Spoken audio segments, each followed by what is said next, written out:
ദൈവത്തിന് സ്തോത്രം. കഥകളയ്ക്ക് പ്രാർത്ഥിക്കാം. പരിശുദ്ധനെ സ്വർഗീയ രാജാവേ, വീണ്ടും ഒരിക്കൽ കൂടെ പ്രാർത്ഥിപ്പാൻ ദൈവകൃപകരനായ സ്തോത്രപ്പ. എന്നെ ഈ ശബ്ദം കേൾക്കുന്ന എല്ലാ പ്രിയപ്പെട്ടവരെയും അടിയെ അനുഗ്രഹിച്ച് പ്രാർത്ഥിക്കുന്നു. വചനം ഞങ്ങളോട് സംസാരിക്കും. യേശുവിൻ നാമത്തിൽ തന്നെ ആമേൻ. പ്രിയ ശ്രോതാക്കൾക്ക് എല്ലാവർക്കും യേശു ക്രിസ്തുവിന്റെ നാമത്തിലുള്ള സ്നേഹവന്ദനം അറിയിക്കുന്നു. മത്തായിയുടെ സുവിശേഷം 7-ാം അധ്യായം വായിക്കുമ്പോൾ ഗിരിപ്രഭാഷണത്തിന്റെ അവസാന അധ്യായമാണ് മത്തായിയുടെ സുവിശേഷം 7-ാം അധ്യായം. 5 മുതലുള്ള അധ്യായങ്ങൾ യേശു ക്രിസ്തു ഗിരിപ്രഭാഷണം മലയുടെ മുകളിലിരുന്ന് തൻ്റെ മക്കളോട് വ്യക്തവും സ്പഷ്ടമായി വിളിച്ചു പറഞ്ഞ് അവസാന ഗിരിപ്രഭാഷണം അവസാനിപ്പിക്കുമ്പോൾ കർത്താവ് പറഞ്ഞ വരികളാണ് നമുക്കിന്ന് കർത്താവ് ചിന്തയ്ക്കായി തന്നിരിക്കുന്നത്. മത്തായിയുടെ സുവിശേഷം അതിൻ്റെ 7-ാം അധ്യായം 15-ാം വാക്യം മുതൽ വായിക്കുമ്പോൾ അതിലെഴുതിയിരിക്കുന്നു, കള്ളപ്രവാചകന്മാരെ സൂക്ഷിച്ചുകൊള്ളുവിൻ. അവർ ആടുകളുടെ വേഷം കൊണ്ട് നിങ്ങളുടെ അടുക്കൽ വരുന്നു, അകമേയോ കടിച്ചു കീറുന്ന ചെന്നായ്ക്കളാകുന്നു. അവരുടെ ഫലങ്ങളാൽ നിങ്ങൾക്ക് അവരെ തിരിച്ചറിയാം. മുള്ളുകളിൽ നിന്ന് മുന്തിരിപ്പഴവും ഞെരിഞ്ഞിരികളിൽ നിന്ന് അത്തിപ്പഴവും പറിക്കുമാറുണ്ടോ? നല്ല വൃക്ഷമൊക്കെയും നല്ല ഫലം കായ്ക്കുന്നു, ആകാത്ത വൃക്ഷമോ ആകാത്ത ഫലം കായ്ക്കുന്നു. നല്ല വൃക്ഷത്തിന് ആകാത്ത ഫലവും ആകാത്ത വൃക്ഷത്തിന് നല്ല ഫലവും കായ്ക്കാൻ കഴിയില്ല. നല്ല ഫലം കായ്ക്കാത്ത വൃക്ഷമൊക്കെയും വെട്ടി തീരിടുന്നു. ആകയാൽ അവരുടെ ഫലത്താൽ നിങ്ങൾ അവരെ തിരിച്ചറിയും. എന്നോട് കർത്താവേ കർത്താവേ എന്ന് പറയുന്നവൻ ഏവനുമല്ല, സ്വർഗസ്ഥനായ എൻ്റെ പിതാവിൻ്റെ ഇഷ്ടം ചെയ്യുന്നവനത്രേ സ്വർഗരാജ്യത്തിൽ കടക്കുന്നത്. കർത്താവേ കർത്താവേ, നിന്റെ നാമത്തിൽ ഞങ്ങൾ പ്രവചിക്കുകയും നിന്റെ നാമത്തിൽ ഭൂതങ്ങളെ പുറത്താക്കുകയും നിന്റെ നാമത്തിൽ വളരെ വീര്യപ്രവർത്തികൾ പ്രവർത്തിക്കുകയും ചെയ്തില്ലയോ എന്ന് പലരെയും ആ നാളിൽ എന്നോട് പറയും. അന്ന് ഞാൻ അവരോട്, ഒരു നാളും നിങ്ങളെ അറിഞ്ഞിട്ടില്ല, അധർമ്മം പ്രവർത്തിക്കുന്നവരെ എന്നെ വിട്ട് പോകുകയും എന്ന് തീർത്ത് പറയും. ആകയാൽ എൻ്റെ ഈ വചനങ്ങളെ കേട്ട് ചെയ്യുന്നവനൊക്കെയും പാറമേൽ വീട് പണിത ബുദ്ധിയുള്ള മനുഷ്യനോട് തുല്യനാകുന്നു. വന്മഴ ചൊരിഞ്ഞു, നദികൾ പൊങ്ങി, കാറ്റടിച്ച് ആ വീടിന്മേൽ അലച്ചു. അത് പാറമേൽ അടിസ്ഥാനമുള്ളതാകിയാൽ വീണില്ല. എൻ്റെ ഈ വചനങ്ങളെ കേട്ട് ചെയ്യാത്തവനൊക്കെയും മണലിന്മേൽ വീട് പണിത മനുഷ്യനോട് തുല്യനാകുന്നു. വന്മഴ ചൊരിഞ്ഞു, നദികൾ പൊങ്ങി, കാറ്റടിച്ച് ആ വീടിന്മേൽ അലച്ചു. അത് വീണു, അതിൻ്റെ വീഴ്ച വലിയതായിരുന്നു. ഈ വചനങ്ങൾ യേശു പറഞ്ഞു തീർന്നപ്പോൾ പുരുഷാരം അവന്റെ ഉപദേശത്തിൽ വിസ്മയിച്ചു. ദൈവത്തിന് സ്തോത്രം. ഗിരിപ്രഭാഷണ സമയത്ത് കർത്താവ് പറയുന്ന അവസാന ഭാഗങ്ങളിലെ വാക്യങ്ങളാണ് ഈ വാക്യങ്ങൾ. കർത്താവ് പറയാണ്, മനുഷ്യന്റെ ഫലത്താൽ മനുഷ്യനെ തിരിച്ചറിയാം. സ്തോത്രം. നമ്മുടെ ഫലത്താൽ നമ്മളെ തിരിച്ചറിയാം. ഒരു ദൈവ പൈതലാണോ? ദൈവത്തിന്റെ പൈതലല്ലയോ? സ്തോത്രം. വേഷം കെട്ടലാണോ എന്ന് തിരിച്ചറിയാൻ പറ്റും. ദൈവത്തിന്റെ സ്തോത്രം. യേശു നമ്മുടെ ഉള്ളത്തിനകത്ത് വന്നിട്ടുണ്ടോ? യേശു ഇല്ലയോ എന്ന് നമ്മളെ ഒരു ആളെ കാണുമ്പോൾ ഒരു പക്ഷേ പുറത്തുള്ള ഡ്രസ്സിങ്ങിലൂടെ ദൈവ പൈതലാണെന്ന് പറഞ്ഞാലും യഥാർത്ഥത്തിൽ യേശു ഒരു വ്യക്തിയുടെ അകത്തുണ്ടോ എന്നെങ്ങനെ അറിയാം? സ്തോത്രം. ഫലത്താൽ തിരിച്ചറിയാം. ഫലത്താൽ. യേശു കുറിച്ച് പറയുകയാണ്, അടുക്കൽ വരുമ്പോൾ അവർ കടിച്ചു കീറുന്ന ചെന്നായ്ക്കളാകുന്നു. അവരുടെ ഫലത്താൽ അവർ തിരിച്ചറിയാം. ദൈവത്തിന് സ്തോത്രം. നമ്മുടെ ഫലം അതിലെഴുതിയിരിക്കുന്നു 18-ാം വാക്യം, നല്ല വൃക്ഷത്തിന് ആകാത്ത ഫലവും ആകാത്ത വൃക്ഷത്തിന് നല്ല ഫലവും കായ്ക്കാൻ കഴിയത്തില്ല. നല്ല ഫലം കായ്ക്കാത്ത വൃക്ഷമൊക്കെയും വെട്ടി തീരിടുന്നു. ആകയാൽ അവരുടെ ഫലത്താൽ നിങ്ങൾ അവരെ തിരിച്ചറിയും. കർത്താവ് ഒരു വ്യക്തിയുടെ അകത്തുണ്ടെങ്കിൽ, പരിശുദ്ധാത്മാവ് ഒരു വ്യക്തിയുടെ അകത്തുണ്ടെങ്കിൽ അവരുടെ ഫലം ഗലാത്യർക്ക് ലേഖനം 5-ാം അധ്യായത്തിൽ ആത്മാവിന്റെ ഫലങ്ങളോ സ്നേഹം, സന്തോഷം, സമാധാനം തുടങ്ങി 9 ആത്മാവിന്റെ ഫലങ്ങൾ കാണും. ദൈവത്തിന് സ്തോത്രം. ക്രിസ്തു യേശു നമ്മുടെ അകത്തുണ്ടെങ്കിൽ, ഈ പരിശുദ്ധാത്മാവ് നമ്മുടെ അകത്തുണ്ടെങ്കിൽ നമ്മുടെ അകത്ത് ക്രിസ്തുവിന്റെ സ്വഭാവം നിറയും, ക്രിസ്തു നിറയും. അപ്പോൾ നമ്മളോട് ഇടപെടുമ്പോഴും നമ്മുടെ ഓരോ വിഷയങ്ങളുടെ നടുവിലും ആ ക്രിസ്തുവിന്റെ കൃപയാണ് വെളിപ്പെട്ടുകൊണ്ടിരിക്കുന്നത്. ദൈവത്തിന് സ്തോത്രം. എന്നാൽ ഫലത്താൽ തിരിച്ചറിയാം.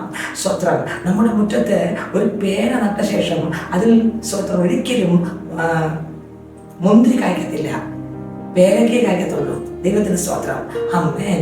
എന്നാൽ യേശു ഉണ്ടെന്ന് പറയുകയും യേശുവിന് ഇഷ്ടമല്ലാത്ത പ്രവൃത്തികൾ നമ്മളിലൂടെ വരികയും ചെയ്താൽ മറ്റുള്ളവർ നമ്മളെ കാണുന്നത് ഒരു ദൈവ പൈതലായി കാണുകയില്ല. ദൈവത്തിന് സ്തോത്രം. ഞാൻ സത്യത്തിൽ വിളിച്ചു പറയാം, യേശു നമ്മുടെ അകത്തുണ്ടെങ്കിൽ യഥാർത്ഥമായി വിളിച്ചു പറഞ്ഞാൽ അവരിലൂടെ വരുന്ന സ്വഭാവം യേശുവിൻ്റെ സ്വഭാവം ആയിരിക്കും. ദൈവത്തിന് സ്തോത്രം. ഫലത്താൽ തിരിച്ചറിയാം. അടുത്ത വാക്യത്തിൽ എഴുതിക്കുന്നു, എന്നോട് കർത്താവേ കർത്താവേ എന്ന് വിളിക്കുന്നു ഏവനുമില്ല പിതാവിന്റെ ഇഷ്ടം ചെയ്യുന്നതിന് അത്രയേ സ്തോത്രം സ്വർഗരാജ്യത്തിൽ കടക്കുന്നത്. സ്വർഗരാജ്യത്തിൽ എല്ലാവർക്കും കടന്നു പോകാൻ പറ്റത്തില്ല. കർത്താവിന്റെ ഇഷ്ടം ചെയ്യണം. കർത്താവ് നമ്മുടെ അകത്തിരിക്കണം. നമ്മളിലുള്ള നമ്മൾ മരിക്കണം. സ്തോത്രം. ക്രിസ്തു നമ്മൾ ജീവിക്കണം. അതാണ് അധ്യായം അതിന്റെ 20-ാം വാക്യം വായിക്കുമ്പോൾ അതിനകത്ത് എഴുതിയിരിക്കുന്നു, ഞാൻ യേശുവോട് കൂടെ ക്രൂശിക്കപ്പെട്ടിരിക്കുന്നു. ഇനി ജീവിക്കുന്ന ഞാനല്ല, യേശു അത്ര ജീവിക്കുന്നു. ദൈവത്തിന് സ്തോത്രം. യേശുവിനോട് കൂടെ ക്രൂശിക്കപ്പെട്ട് യേശു നമ്മളിൽ ജീവിച്ച് സ്തോത്രം നമ്മൾ മരിച്ച് ക്രിസ്തു ജീവിച്ച് ആ ക്രിസ്തുവിലൂടെയുള്ള ആത്മാവിലൂടെയുള്ള പിതാവിൻ്റെ ഇഷ്ടം വരണം. ദൈവത്തിന് സ്തോത്രം. എങ്കിൽ മാത്രമേ സ്വർഗരാജ്യത്തിൽ കടക്കത്തുള്ളൂ. കർത്താവെ കർത്താവെ ഞാൻ നിന്റെ നാമത്തിൽ ഞങ്ങൾ പ്രവചിക്കുകയും നിന്റെ നാമത്തിൽ ഭൂതങ്ങളെ പുറത്താക്കി നിന്റെ നാമത്തിൽ വളരെ വീര്യപ്രവൃത്തി ചെയ്യുമെന്നാണ് ആ നാളിൽ പലരും പറയും. സ്വത്രം ഒരുപാട് പറയും. കർത്താവ് പറയും, എനിക്ക് നിങ്ങൾ അറിയത്തില്ല. ഈ ശബ്ദം കേൾക്കുന്ന പ്രിയ പൈതലെ, നിന്റെ ഫലം ഒരു പക്ഷേ ആരാധിക്കുന്ന ആളായിരിക്കാം, പ്രാർത്ഥിക്കുന്ന ആളായിരിക്കാം, ദൈവത്തെ സ്തുതിക്കുന്ന ആളായിരിക്കാം. ഞാൻ ചോദിക്കട്ടെ, സ്വത്രം പള്ളിയിൽ പോകുന്ന ആളായിരിക്കാം, ആരാധിക്കുന്ന ആളായിരിക്കാം, ഒരു പക്ഷേ പ്രസംഗിക്കുന്ന ആളായിരിക്കാം, വചനം പറയുന്ന അല്ലെങ്കിൽ പാടുന്ന കർത്താവിന് വേണ്ടി നിൽക്കുന്ന ഒരു പൈതലായിരിക്കാം. പക്ഷെ ഞാൻ ചോദിക്കട്ടെ, സ്വത്രം ഫലത്തിലൂടെ വരുന്നുണ്ടോ?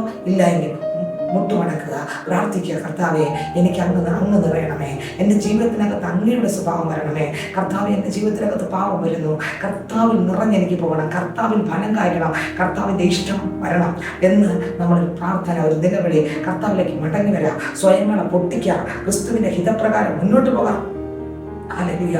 കർത്താവ് പറയുന്നു, അന്ന് ഞാൻ അവരോട്, ഞാൻ ഒരു നാളും നിങ്ങളെ അറിഞ്ഞിട്ടില്ല, അധർമ്മം പ്രവർത്തിക്കുന്നത് എന്നെ വിട്ട് സ്തോത്രം പോകുവിനെന്ന് തീർത്ത് പറയും. ആകയാൽ എൻ്റെ ഈ വചനങ്ങൾ കേട്ട് ചെയ്യുന്നതൊക്കെയും പാറമേൽ വീട് പണിത ബുദ്ധിയുള്ള മനുഷ്യനോട് തുല്യനാകുന്നു. ഗിരിപ്രഭാഷണത്തിന്റെ ആദ്യ ഭാഗം മുതൽ 7-ാം അധ്യായം വരെ വായിക്കുമ്പോൾ കർത്താവ് പറഞ്ഞു, ഈ വചനത്തിലൂടെ ജീവിക്കുന്ന പൈതലാണ് പാറമേൽ വീട് പണിയുന്ന മനുഷ്യൻ. ഏത് വചനം? ഗിരിപ്രഭാഷണത്തിലെ 5-ാം അധ്യായം 1-ാം വചനം മുതൽ വായിക്കുമ്പോൾ അതിൻ്റെ 1 മുതൽ 7-ാം അധ്യായത്തിലെ ഈ അവസാനം വരുമ്പോൾ, മക്കളെ, ഞാൻ ഈ പറയുന്ന വചനത്തിലൂടെ ജീവിക്കുന്ന പൈതലാണ്. ആ വചനമില്ലാതെ, വചനത്തിലൂടെ അല്ലാത്തൊരു ജീവിതമല്ല നയിക്കേണ്ടത്. വചനത്തിലൂടെ നമ്മൾ നയിക്കുന്നത് ഏത് ജീവിതമാണ്? സ്തോത്രം. 1, പാറമേൽ വീട് പണിത ബുദ്ധിയുള്ള മനുഷ്യൻ. 2, മണൽമേൽ വീട് പണിത ബുദ്ധിയുള്ള മനുഷ്യൻ. 2 പേര് വീട് പണിയുന്നുണ്ട്. സ്തോത്രം. ഒരാൾ പാറമേൽ വീട് പണിയുന്ന ബുദ്ധിയുള്ള മനുഷ്യൻ എന്ന് പറഞ്ഞാൽ ഗിരിപ്രഭാഷണത്തിലെ വചനം കർത്താവ് പറഞ്ഞത്, അങ്ങനെ യേശുവിൻ്റെ വചനം കേട്ട് ആ വചനത്തിലൂടെ അനുസരിച്ച് കർത്താവിൻ്റെ ഹിതപ്രകാരം ജീവിച്ച് ക്രിസ്തുവിൽ നിലനിൽക്കുന്ന ഒരു പൈതലിൻ്റെ അനുഭവം അവൻ പണിയുന്നത് പാറമേലാണ്, ക്രിസ്തുവിലാണ്. ഹല്ലേലൂയ. അത് നിലനിൽക്കാം. എന്നാൽ ചിലരങ്ങനെയല്ല. പള്ളിയിൽ പോകുന്നുവെങ്കിലും പ്രാർത്ഥിക്കുന്നെങ്കിലും ആരാധിക്കുന്നുവെങ്കിലും സ്തുതിക്കുന്നെങ്കിലും സ്വഭാവത്തിനകത്ത് ഒരു മാറ്റമില്ല. ചീത്തമണിക്ക് ഒരു മാറ്റമില്ല, കള്ളത്തനത്തിന് ഒരു മാറ്റമില്ല, കോപത്തിന് ഒരു മാറ്റമില്ല, അസൂയയ്ക്ക് ഒരു മാറ്റമില്ല. അടുത്ത് ചെല്ലുമ്പോൾ അറിയാം, കടിച്ച് കീറുന്ന ചെന്നായ്ക്കൾ പോലെ അവരെ ഫലത്താൽ നിങ്ങൾക്കറിയാം, ഫലത്താൽ നമുക്ക് തിരിച്ചറിയാൻ പറ്റും. സ്വത്രം. അവരുടെ അകത്ത് ദൈവത്തിൻ്റെ ആത്മാവല്ല, സത്യത്തിൻ്റെ ആത്മാവല്ല. അവരുടെ അടുക്കൽ വരുമ്പോൾ കടിച്ച് കീറുന്ന ചെന്നായ്ക്കൾ പോലെ നിൽക്കും. പക്ഷെ പുറത്ത് കാണുമ്പോൾ എല്ലാവരോടും വലിയതായിരിക്കും. പക്ഷേ സ്വത്രം അടുക്കുമ്പോൾ മനസ്സിലാവും, അവരുടെ ഫലം കാണുമ്പോൾ മനസ്സിലാവും. സ്വത്രം. നട്ടാൽ അറിയത്തില്ല, ഫലം വന്നാലേ അറിയത്തുള്ളൂ. ദൈവത്തിന് സ്വത്രം. നടുമ്പോൾ ഉടനെ അറിയത്തില്ല, അത് കിളിർക്കണം, വലുതാകണം, അത് ഫലം വരണം. അപ്പോഴാണ് അറിയുന്നത് അത് എന്താണ് ഫലമെന്ന്. എന്നെ കേൾക്കുന്ന പൈതൽ അടുത്ത് ചെല്ലുമ്പോൾ അറിയാം ഫലം ശരിയല്ല, അനേകരുടെ ഫലം എന്ന് ശരിയല്ല. കർത്താവ് ചോദിക്കുന്ന പൈതലേ, നീ യേശുവിൻ്റെ അകത്തുണ്ടോ? ഫലം വരുന്നുണ്ടോ? ഇല്ലെങ്കിൽ ഇരുന്ന് ചിന്തിക്കണം. വെറുതെ ഓടുന്നുണ്ട്, വെറുതെ അധ്വാനിക്കുന്നുണ്ട്, വെറുതെ പലതും ചെയ്യുന്നുണ്ട്. മണലിന്മേലാണോ വീട് പണിയുന്നത്? 2 പേർ പണിതു.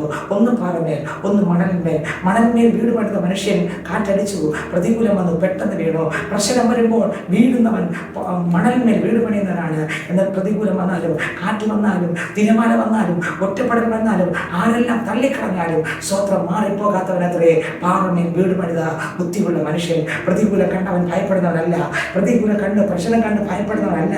കർത്താവ് പറയുന്നത് കർത്താവിൽ കായ്ക്കണം, കർത്താവിൽ ഫലം നിലനിർത്തണം. പ്രതികൂലം കണ്ട് ഓടുന്നവനല്ല ദൈവത്തിന്റെ പൈതൽ. ഇതിനകത്ത് എഴുതിയിരിക്കുന്നു, വൻമഴ ചൊരിഞ്ഞു, നദികൾ പൊങ്ങി, കാറ്റടിച്ചു, ആ വീടിന്മേൽ അലച്ചു, അത് വീണു. അതിൻ്റെ വീഴ്ച വലിയതായിരുന്നു. 2 കൂട്ടർ ഭവനം പണിയുന്നുണ്ട്. എല്ലാ പള്ളികളിലും 2 കൂട്ടരുണ്ട്. ആരാധിക്കുന്നവരുടെ സമൂഹത്തിൽ 2 കൂട്ടരുണ്ട്. സ്തോത്രം. ഹല്ലേലൂയ. അനേകർ സ്തോത്രം ക്രിസ്തുവിൽ പണിയുന്നു, അനേകർ സ്തോത്രം മണൽമേൽ വീട് പണിയുന്നു, അനേകർ പാറമേൽ പണിയുന്നു. ക്രിസ്തുവിൽ പണിയുന്നു നിലനിൽക്കും. മണൽമേൽ പണിതാൽ പൈതങ്ങളെ വേദനയും പ്രയാസവും നിന്നയും ദുഷ്യം വരുമ്പോൾ വീണുപോകും. ഞാൻ നിങ്ങൾ ആരാധിക്കുന്നുണ്ട്, ക്രിസ്തുവിലാണോ ജീവിക്കുന്നത്?